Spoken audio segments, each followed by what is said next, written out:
want to anchor, and I dare not call it a feature address on that, because I am going to speak to the parents about 2 or 3 quick things. I know they said that I should be talking about nutrition and all of that, but you know what the reality is, or you don't know. You already know that you're supposed to be eating the fruits and vegetables, you already know you're supposed to be cutting down with the meat, you already know you're supposed to be eating the pretty color stuff. You already know that. You do not need me to stand here today and talk about that. And the one thing I am going to say though is that to the parents, you are the parents. To the parents, you are the parents. And if you who are the parent knows that you're supposed to be eating the fruits and vegetables, it does not matter. You are the parent. So it is your responsibility to ensure that when you send your child to school, you send your child to school with the fruits and vegetables. It is your responsibility as my mother, yes, Mother Lynmoy Brebna, when she cooked a meal, there was only one meal in the house. And I should have said, either eat it or you lay down next to it. Now the meals were healthy. It was not I deciding that I do not want this, that, or the other.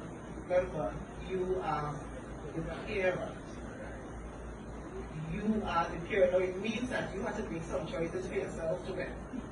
And that is when the problem does come in, because it means you have to also have nutritious food home by you and encourage your children to eat the nutritious food from little soul, so that when they grow up into it, that is all they know.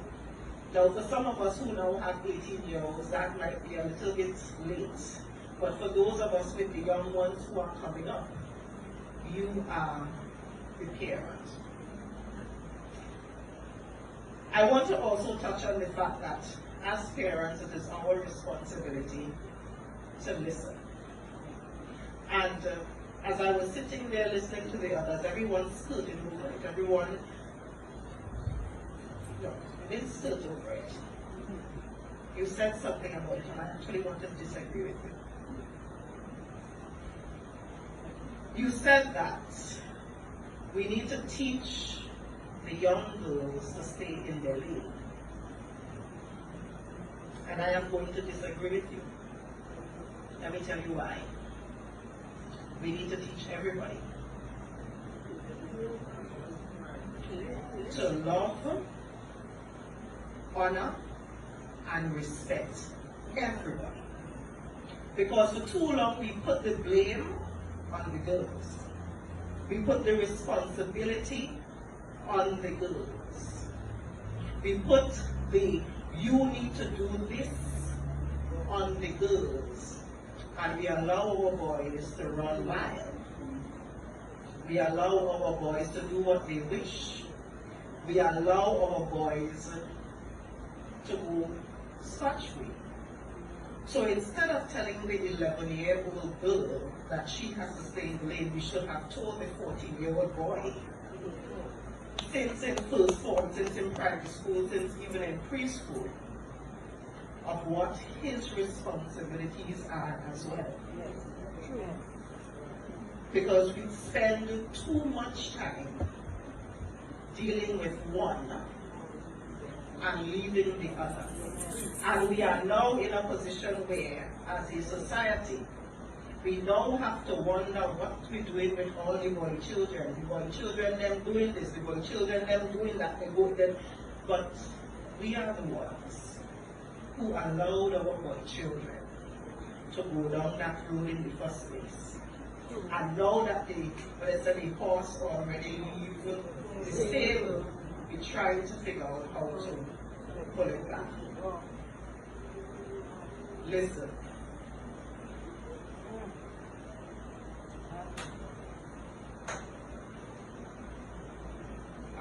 sorry to say this, but since I'm on the topic of the boys, we are the ones who teach our boys to not have hearts and to not have emotions.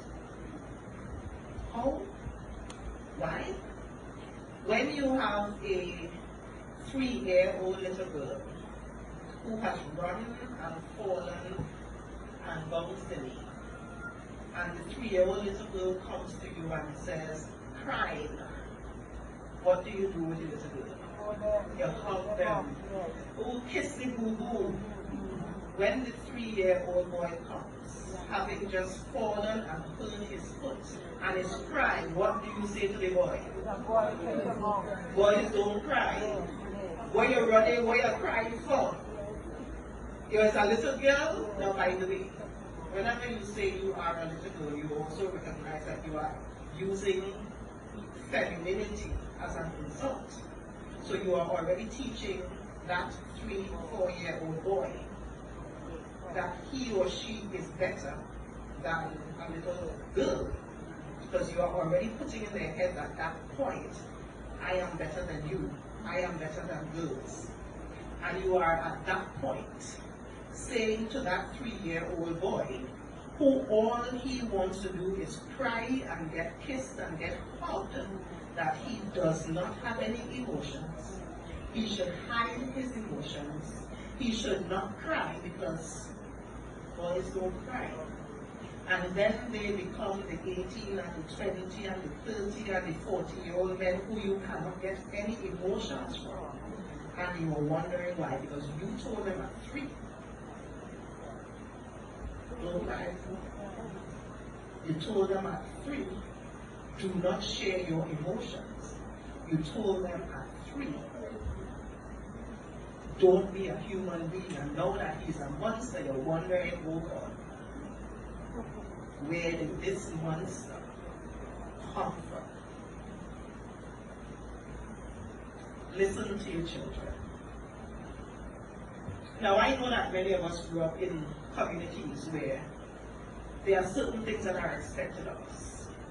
There are certain things we are supposed to say and not say to our adults. But I want us to seriously think about when we send our children preschool, they're in a pretty good space. They're in a small number of them for the most part. Primary school, they are still controlled. They are still in a loving space where everybody knows their name and that kind of thing. Secondary school, they have gone from a school that had a class with 20 people to now this space with hundreds of people. Many of the things that you all don't want to talk about, the children are going through those things anyway. The 13, 14-year-old, their bodies are developing, their minds are developing, they want to experiment because that is what the body is doing. It is better for them to come and tell you what they're doing instead of doing it and not telling you. Because whether tell you or not, they are doing it. Can you hear me? Whether they tell you or not, they are doing it. Whether they tell you or not, they are experiencing it.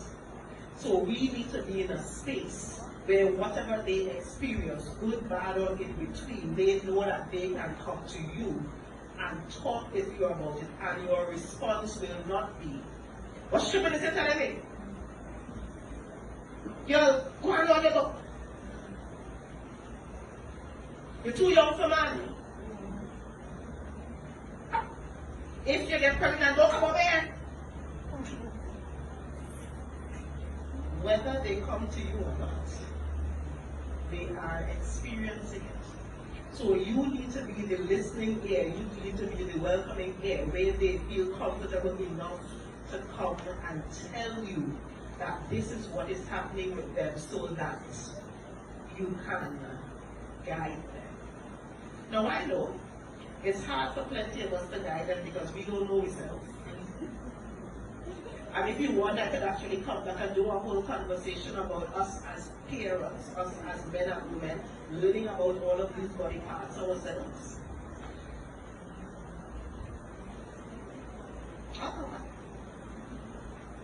But we need to listen. And do it, as someone said before, do it in a way that is tactful. Yes. You're driving home from work. You're driving home from work. You picked up the child from school. You're driving home. Susie, I noticed, tell me something good that happened in school today. Susie, tell me something bad that happened. Anything happened in school today that made you feel sad? Anything happened in school today that made you... Come, talk to me. You're washing the wares. You don't have to stop doing what you have to do. You washing your wares. The wares have to wash. But they are right there with you, reading with you. And you realize that they pause at a little thing and there's silence, and then you ask, what happened with that? And you hold it. I know it might be angering, it might be it bothering your soul what they're about to tell you. You want to, but no. Because you want them to know that it doesn't matter what they say. My response is going to be a kind and loving and welcoming and protective response. It's hard. It's very, very hard. But they need to know that they can come to you. You leave them by granny, uncle, nene, neighbor, and you're picking them up. When you pick them up, don't ask them in front of the person you left them with, how was your stay? You enjoy yourself? Don't ever ask that question in front of the people you leave your thing with them. Because you are there talking to them, and the person is behind you saying,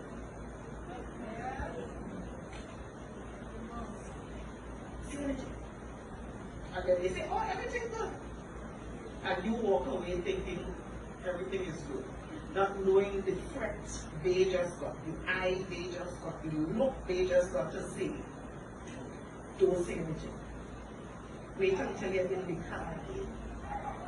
You was my auntie, so tell me what happened now.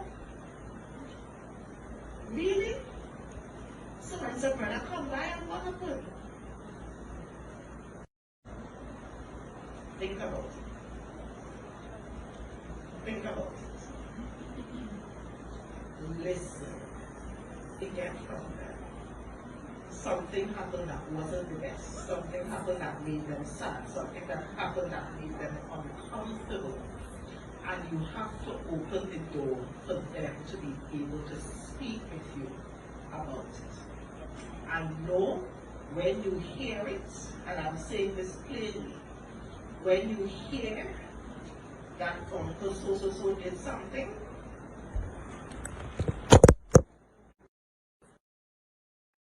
different brother, or is the money that he loves? I know. Or is the favorite aunt or favorite cousin? But all of what we are hearing around is somebody's favorite uncle or favorite granny or favorite grandfather. And it is happening still. Now I don't know why all you're calling here. And none of this is what I thought about speaking of. But as I heard you, I thought to myself, we have to shift how we think about some of these very difficult things. Because we want our charges to be well. We spoke about mental health.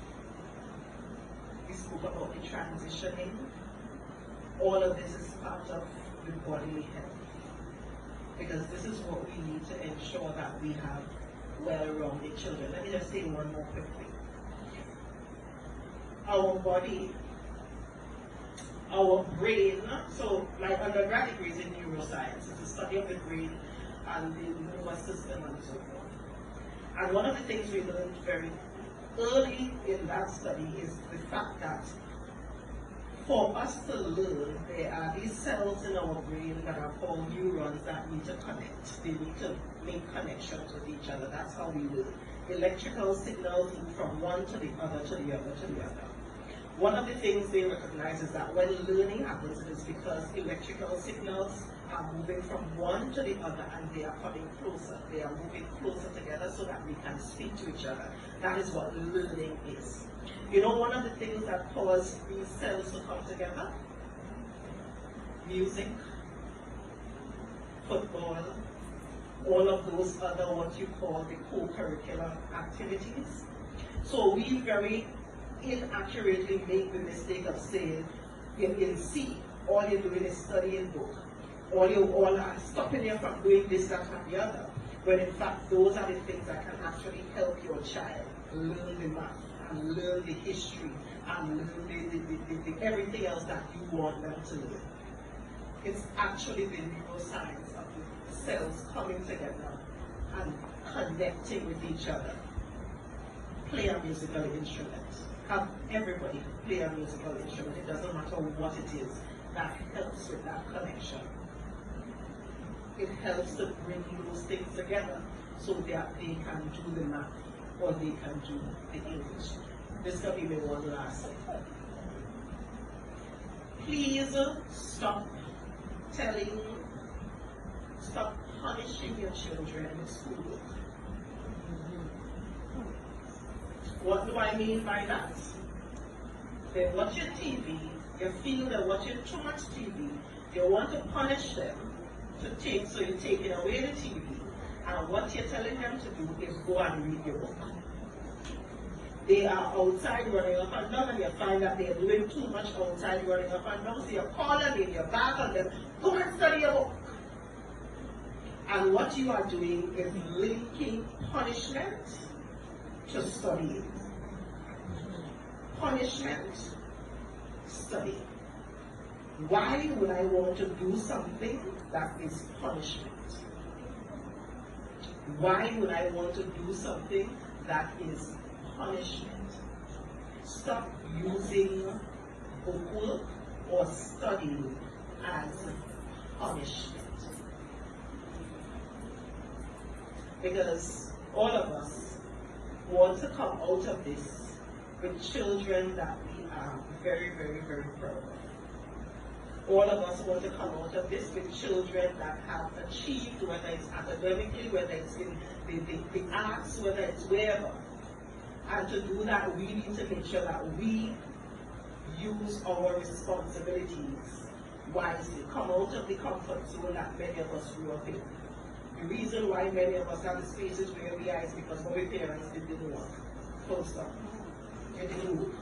And it is up to us now, it is up to you now to ensure that you actually break that cycle by shifting and doing some of the things that we know actually work. So to St. Peter's, this is an amazing program. We need to have stuff like this continually, not just the day before school.